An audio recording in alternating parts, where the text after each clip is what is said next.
سوله په دې نه راځي چې یو اتفاق وي، یو خبره وي، یو عمل وي. ما ته یو سړی یو ورځ وویلې ویل ته د کرزي صاحب په کمپین کې زه غړی وم. ما ته ویل چې وروره ته څه یې چې څوک کامیاب شي؟ ما له هغه چا چې خدای ورته قسمت کې به لیکلی هغه به کامیاب شي. دا ټول کار د خدای په لاس کې دی، نه د ما په لاس کې دی، نه تا په لاس کې دی. ما ته یې ته خدای څه پېژنې؟ ملخص زه خدای نه پېژنم، ته د ما یو نوکه جوړه کړه، واه یو نوکه جوړه کړه. آخر ورته زه خو مسلمان یم، قرآن پېژنم. مال د تا قرآن شریف ته زه احترام لرم. اول د قرآن بلا په ما وګرځي، دومې په تا وګرځي چې عمل ورباندې نه کوي.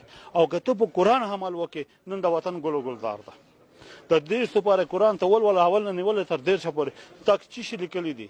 که هغه باندې عمل وکړي به د امریکا پلار هم درته زور نسي ټینګوای، د روس زور درته نسي ټینګوای، ولاګه هندوستان درته ټینګي، ولاګه پاکستان درته ټینګي. د خدای زور ده، ولې قرآن شریف د خدای حکم دی.